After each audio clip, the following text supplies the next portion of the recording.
All right, so here we go. Diggers 2023 season recap. Figuring out how to do this on Zoom.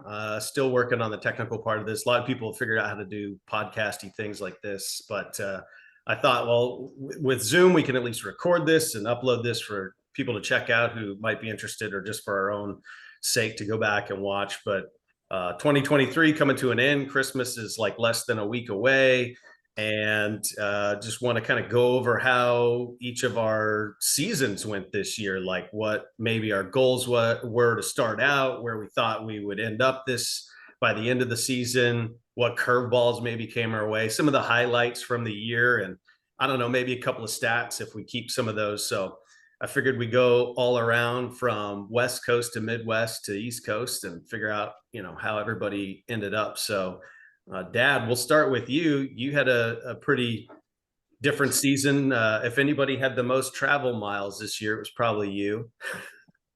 Being on the West Yeah, Coast, you got to go about 1,000,000 miles to every race.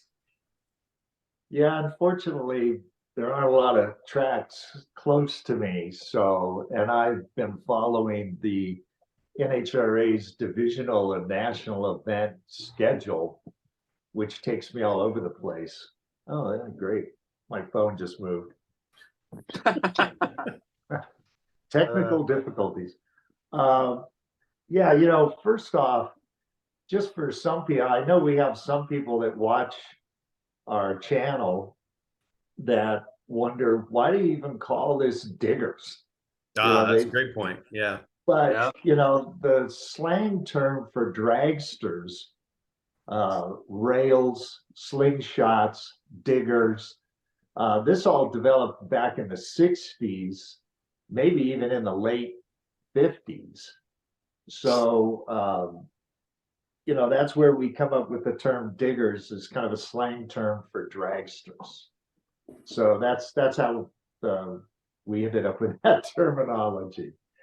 So anyway, yeah, as if you're watching this, I was trying to figure out a new combination based upon putting a much bigger engine in my car. And at the end of last season, I felt like, hey, I got a pretty good handle on this, even though I had only made like 20 runs. Worked a lot over the winter in trying to resolve issues related around the car wanting to bog off the line when I would mash the gas, and also having some weird lights, either really slow or really fast. And that was causing some red lights. And of course, at the end of last season, I cracked a head, which leaked water into the number one cylinder. So I had to get that fixed. So going into this year, my basic goals were, hey, get a baseline tune up on this motor where I can consistently leave the line, have consistently predictable lights and ETs, and be competitive. Well, the very first race, I thought, hey, this is looking good. Won my first two rounds in Phoenix, and then I had to bog again. And then in other races, as I kept working on the carburetors, I had issues with it that I didn't even realize.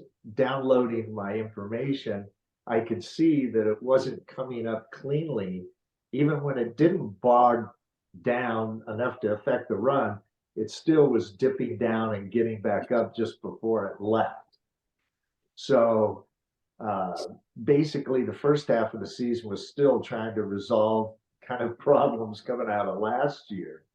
But after I finally hit a combination on my squirter sizes for the carburetors, the pump throw distance, and also some air bleed changes, it looks like I finally hit on a combination that whether it's good air, bad air, it's working. So I'm happy about that. The water leak problems came back early in the season, but I've got that fixed. No problems after that. And as far as the lights concerned, a couple races in, I threw out my old trans brake button and put in a new one.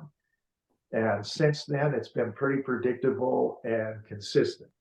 So I'm feeling like I've had the season to really kind of get that all figured out. Yeah, we could see that. I'll just because we follow you when you go, whether at NHRA TV or Drag Race Central. You could see where you kind of fix things, and then you just really got in a zone, like deadly. Car was running good, you were driving good, and yeah, you could definitely see that the results of that.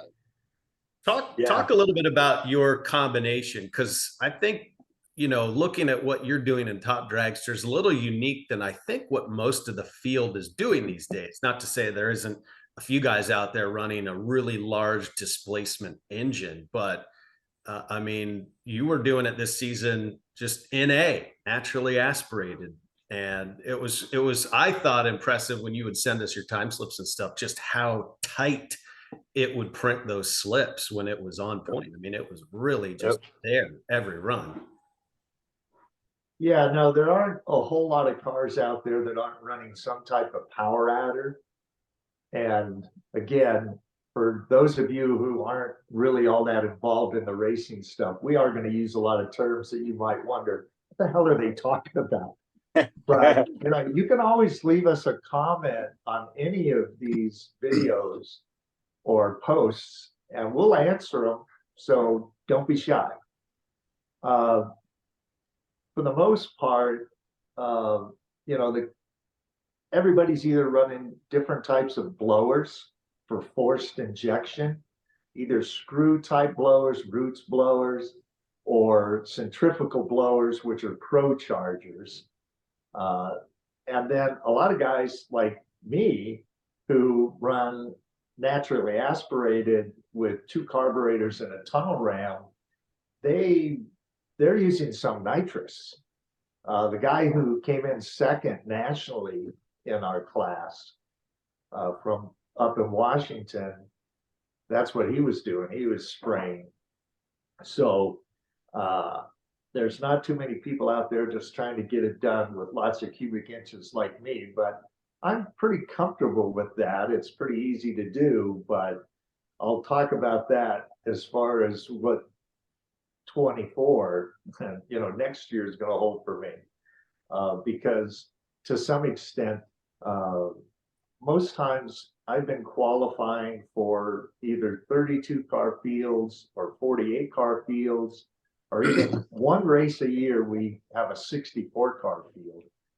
But I've been qualifying like in the mid to high 20s. But then when you go to like Vegas, where a bunch of people come from all over the country, I was 47 in a 48 car qualified field running 68 in Las Vegas. And that's pretty stout for Las Vegas. So I may have to put some nitrous on, which I have all the nitrous stuff to do it. But I may have to actually run some nitrous at a few races next year. I wouldn't have to put much horsepower to it, maybe just 100 or 150 shot to pick up a 10 to 1500s.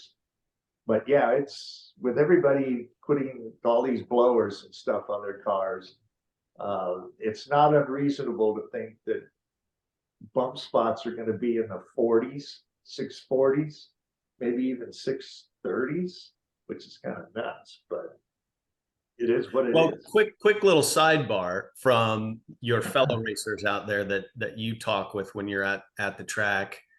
One of the things we saw this year with Top Dragster was, I believe it was the race in Dallas, that they joked around quite a bit that, man, this is like a test run of a 610 index class, because there were like 3 pair in a row, I think on Saturday or something, round 2 or something like that, that at 3 pair in a row, they were all dialed 610. And so it was heads up 610s, like, this is an index class. Do you think, talking to people out there that race with you, that there's like any kind of appetite for that, or where does the kind of class go in 2024? Well, not really. A lot of guys that are pretty savvy understand that, yeah, it's okay to waste out one of your runs trying to get that number one spot, especially if you have three qualifying chances and you don't get all three qualifying chances on the same day. So conditions can be really different from one day to the next. And so people that are trying to run that 6:10 to get the number one, number two, number three spot, they realize that on race day, you really have to be more like thinking around a high teen, like a 6:18 or almost a 6:20. Because like in Dallas, what happened to them, all the qualifying times, the conditions, the air was not that good. And then come race day, everybody had to dial on the floor because the conditions changed radically and they were going to pick up a bunch. So that's why so many of those guys broke out. They leave themselves no space if you're right at 6:10 if conditions get better. So pretty much what I hear from most people is they might try to get a number one spot because you might get a bye first round, which is always great.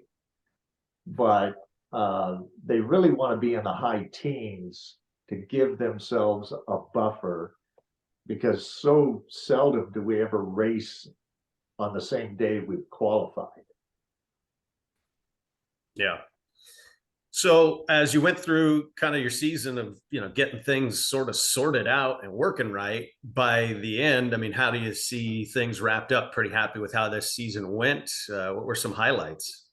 Well, the last couple of races that I ran, Bakersfield, Vegas, and Pomona, really were gratifying to me, even though I went out second round in Bakersfield for the first race and third round in the second race. And then I totally screwed up in Vegas. I didn't have the car in low when I went to stage and realized that when I tried to set the trans brake button, it's like, I'm surprised I didn't go deep actually, because I still had my foot on the brake and realized, hey, the trans brake isn't setting. So I reached over to make sure it was in low. And of course, then the lights were already coming down. So I was super late on the light. But up to that point, the car was running good and my lights were very consistent. So I was happy with that. And then going into Pomona, the car was right there every time, whatever I dialed, it was right there. And my lights were like 11, 13, 15. And on different days, I mean, Pomona was like 4 first rounds because eliminations were spread out over Friday, Saturday, and Sunday. And even on Saturday, we ran in the morning and then we ran at night. There was 8 hours between second and third round. So, that's always tough, and conditions were changing all the time and that sort of thing. But if I learned anything from those last 3 races, I'm really satisfied with the way the car's leaving. I'm satisfied with the trans brake button situation. And the only thing I really need to focus on, which, showed up in the last round there in Pomona, was that the car fell off from the 60-foot all the way down track. I just misjudged what was going to happen.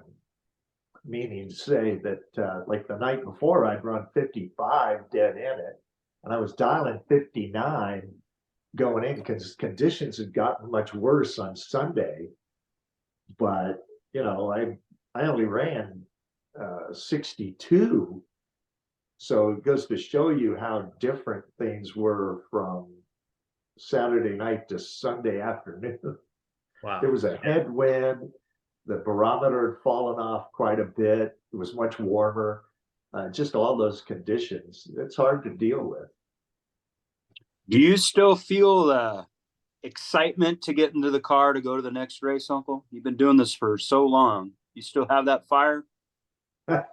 Well, I just finished my 51st season, consecutive season, I should say.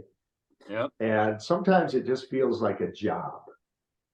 Uh, it's so ingrained in me that like, well, what am I going to do next season? Or what races am I going to go to? And all that sort of thing. And uh, I don't really enjoy the long travel trips, like to drive all the way to uh, Vegas is 9 hours and Phoenix is like 14 hours. And, you know, road conditions are bad. And the cost of gas is high. You know, my most expensive or my highest expense for the year is towing gas. Wow. You know, when gas prices are really high out here in the West, like they are, that just adds to it. So, you know, when it's a grind, like, okay, show up at Pomona on Monday, sit out in the parking lot all day waiting for them to bring us in. Yeah. You know, I don't really enjoy that stuff, but once I get in the car and actually get to lunch and that sort of thing, yeah, it's still fun. And being able to run a bit quicker and that sort of thing is nice. You know, that thing launches and carries the front wheels out there for 100 feet. That's a pretty good ride. So, you know, Yeah. does that make it worth it? Well, I'm still doing it, so I guess so. It Yeah. must. I read a little nice article that Dale Creasy Jr. was talking about after his little incident in Dallas with Dave Richards, and he touched on that a little bit. Well, why do you keep doing this? I believe somebody asked him. He says, "Well, and don't quote me specifically on this, but it was something to the fact of, well, when you get in the car and you get strapped in and the motor's running, that's why we still do this. You know, everybody knows the circus of everything before you get in the car, but." I think that I would have to agree with that. I've kind of questioned that myself too, with how expensive it is anymore. And it's just that feeling you get when you're strapped in the car and the motor's running and you let off that trans brake button and it leaves the line. I guess that would be a good answer for how you feel when you're in the car. Yeah, well, you know, certainly the one thing about our sport, and this goes for some of the best drivers in the entire sport, is you're going to lose more races than you're going to win. I mean, that's just a fact. It's super competitive. And if you think you're going to go out there and make a bunch of money and win a bunch of races and do all that kind of stuff, you're not. So when you go out there, you know, you do develop kind of a camaraderie, easy for me to say, with fellow racers. And if you're the kind of person that also likes a challenge, it's a good sport for you because it's very humbling. That just like I discussed earlier, trying to figure all this stuff out. Why is it doing this? Why does it do that? Why doesn't it do it all the time? You know, it's just a puzzle you're constantly working on. And if that's the kind of thing you kind of obsess about, that's part of what kind of drives me, I guess, is if I could go out and just have an absolutely trouble-free race, that'd be great. But there's always something, you know, it's always something. So, you know, probably like I say, that last race in Pomona, the car gave me no trouble. It was always predictable, easy done. You know, that was an enjoyable race to go to. Frustrating that I lost in the semifinal when you're that close to actually winning the race. I would have loved to have won a race in Pomona because, you know, your dad, my brother, Steve won races there. I've got trophies in the garage from my dad, your grandfather, who won not national events or divisional events. They didn't do that back then. But he's got trophies from winning races at Pomona. So it would have been nice to have done that. So that's a little frustrating, but hey, you know, I'm not done with it all yet. You know, if just a few things can go your way. I mean, the guy that won the race, Grant Dury, he wasn't exactly sharp. His lights were not that good, and he wasn't running that close. But you know, he got the red light in the semi, and then in the final, Al Kenny screwed up against him and lifted because he had him covered, but gave it back. Hmm. Let him take the win line. So it's like, hey, on Sunday he had 2 rounds where they just gave it to him. So it's like, hey, that's racing. That's racing. Well, let's talk a little bit about what's happened for you out in Texas. So, you've kind of had a lot to put into getting your operation off the ground, but this year you were able to get into some competition. So why don't you talk about that a little bit and give us the breakdown, Matt? Well, it's been a pretty long road to get back to actually going to a race. I've been in test mode and build mode the last, man, probably 7 years since last competing out in D7 with Dad's car. It's been a long road. Had a lot of issues along the way, but when you have that drive and you love something like racing so much, you don't give up. And like I've talked to you many times, man, I feel like just giving up. Is it really worth it? But like I said, to circle back with talking about your dad, when you finally get out there and you see your car and you're strapped to the side of it and motor fires, yeah, hell yeah, it was worth it. It's not easy. And like Uncle had talked about, it's a challenge, but Well, as hard and competitive as the sport is, it almost seems like the most difficult part of racing sometimes is just getting to the track, just being there, being able to it really is. track, It really like, is. letting go of the button, making a decision, and split seconds at the finish line. Like, yeah, that's challenging to do it and turn on wind lights, but it ain't nothing Yeah. compared to like the 90% of the grind that takes to get even to the track. Yeah, I think your dad had mentioned this previously. I think it was preparation and execution, I believe, is what you had mentioned previously. I think, Yeah. and there is a lot to that. And I get it. My mom or my wife or somebody tells me, "Why do you look so angry or whatever when you're out there?" It's like that's not it at all. It's just it's another intensity. It's just another level of intense focus.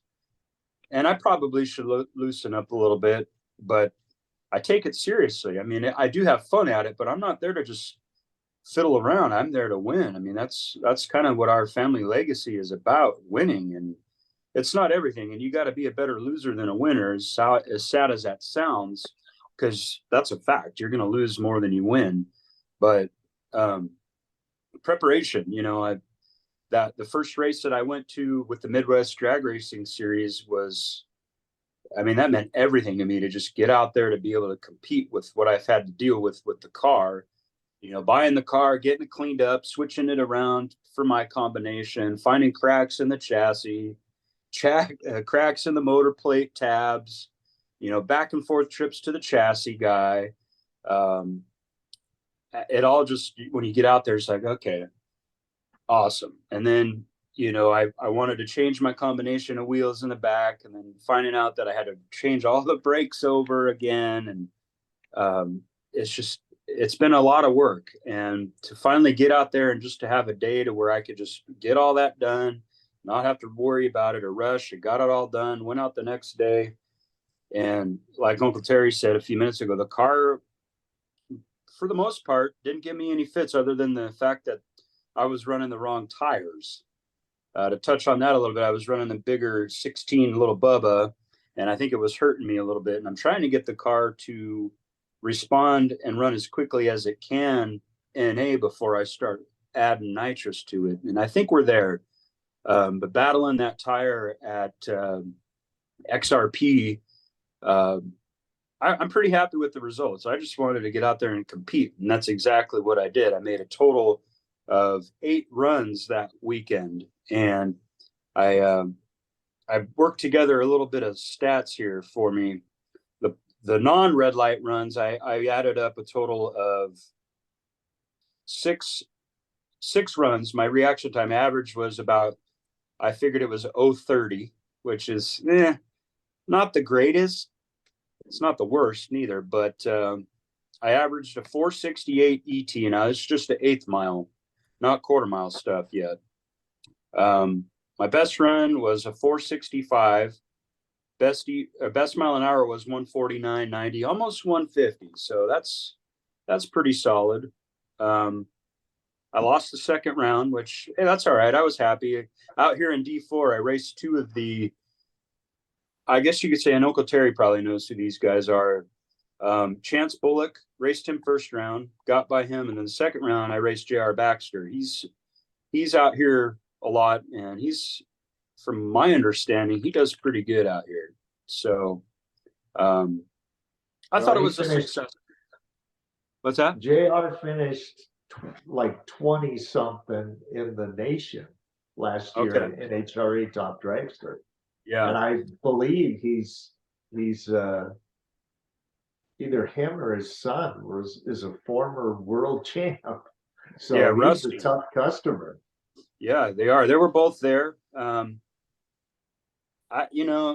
It was actually the first race, and I've got to mention my dad because I've never been a race or at an actual race without my dad, whether it be junior dragsters, Super Comp, Super E, Top Dragster in his car. He was always there. He was always a main staple, and that was in the back of my mind. But I got through it and got by it, and he was up there watching me, and I would call it a success. So it was just good to be out there competing again with the road to get back. So, believe it or not, as we're zipping through, we're probably about 5-6 minutes left in this, but quickly talk about running that Midwest series, because I watched it on Flow, which was the only way I could watch a stream of it, but they had it. So I jumped in on the Flow Racing deal and I watched, and I just thought they had a really cool program, not only for Top Dragster, but every class there they made.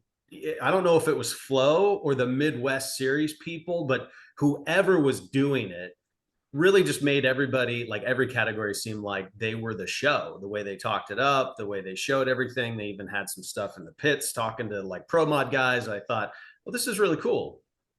Right. I think it's a very well run series. They've got a lot of sponsors behind them.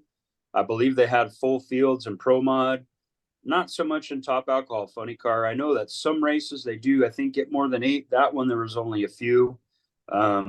Top Dragster, I think we had I want to say maybe 18 top sportsmen. I probably around the same thing. They have a 420 index class that they had out there. They only had 3 or 4 cars, but I kind of compare it to what the PDRA is doing. PDRA had to start somewhere, and I think that's kind of what the Midwest series is kind of doing out here, meaning that PDRA kind of, I think, and you should know this, has the East Coast covered pretty much. And I think that's kind of what the Midwest series is wanting to do, to try to have the Midwest covered with a lot of great categories. And yeah, I thought it was well run. I like the fact that they raced Saturday and not into Sunday. And there wasn't too much time between runs, enough to have to do what you need to do, go through the valves, charge a battery, fill the fuel, download your run, look at your graph, if you pulled the chute, pack the chute, just get it all done and have enough time to where when you're done, and maybe 15, 20 minutes, they're going to be ready to call you up again. So you kind of get in a rhythm of making your run, getting back, doing what you got to do, get the car ready, go back. I mean, it wasn't to the point where you're getting in a hurry and you're forgetting stuff like, oh my gosh, but it's, I think that anybody out in this area, give it a look. It's a good series. And if you were out this way, you'd be able to run it too with how they have their minimum index. So good series. Cool. Excellent.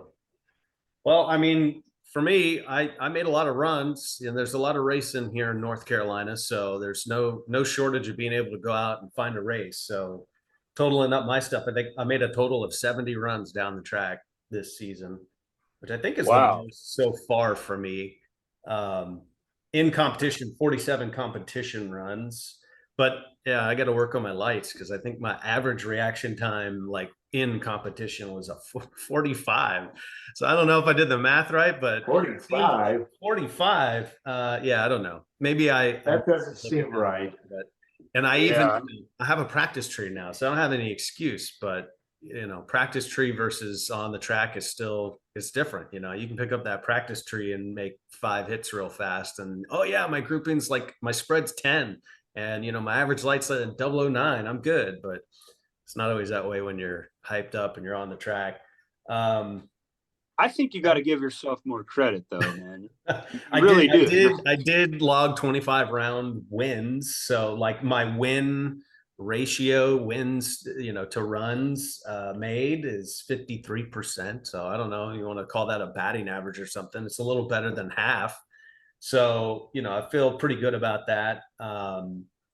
Highlights were I wanted to run the Rockingham point series. I thought I would give that a go because they were going to do it over 3 weekends. It was going to be a total of 8 races. And the first race, what made it really enticing was the first race, they were doing a free entry for the race. So you didn't have to pay to enter it. And you didn't have to pay to enter the points program. If you just came to the race, like they would put you into the points program. So I thought, cool, let's try it out. It was a new track I had not run before.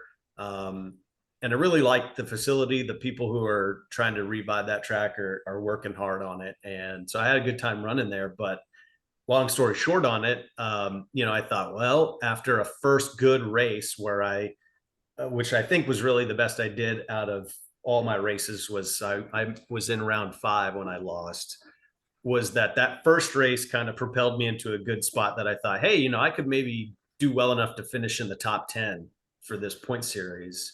And I did it. I had a lot of struggle there at the end with especially the last race over Labor Day, which Dad knows a lot about, helping me with problems on the car that I'm still chasing and trying to get right. But even through all of that, able to pull out a 9th place finish in their points. So I was happy about that. Also, I have to be happy about the loose rocker race that I attended at Galat in March. Yep. And that was kind of funny too, that like I won an entry to that race off of the raffle that they ran. It was like $40 entry for the raffle. I thought, well, I'm never going to jump into these big money races, but maybe if I won an entry, I'd go and try it out. And that's what happened. And then to make it, I would have been going into the 5th round, but they had to call it because somebody oiled down the track. It was too late. But the people that I was matched up against on what was kind of the second day of that event and was able to, log a round win over, I felt was pretty impressive. I'm not all about name dropping kind of thing, but, I raced Michael Pascal, Jerry Brewer, Jeff Serra, and managed to get a win over all of those guys, which That was really good. they're obviously some of the best in the sport, but it just kind of told me like, hey, on any given day, like there's no reason, I can't play with these guys. And it wasn't like they threw red lights my way or something. They were what I felt was like an earned round win. I think I threw down like 7 total against Pascals. I was like, if I can do that, I can do that. I can get out there and compete. So, yep. But yeah, we're down to like the final few seconds. So we'll have to wrap it up, but a pretty good recap. And now we got a whole bunch to prep for 2024 in the off season. I got a lot of work still to do with my car, a couple small things, chasing electronics and all of that. And so, but I think we'll all be racing in 2024 at some point. Yeah. Can we do a part 2 on this, or it won't let us do it? Well, I mean, I don't know about part 2, but we can certainly start a second one and just continue the conversation. Yeah. Just not very long. But it won't let me, I don't think it'll let me like start up another one right away. Oh, okay. So okay. Yeah, it'll just give us the axe. But Merry Christmas, Happy New Year, and keep going.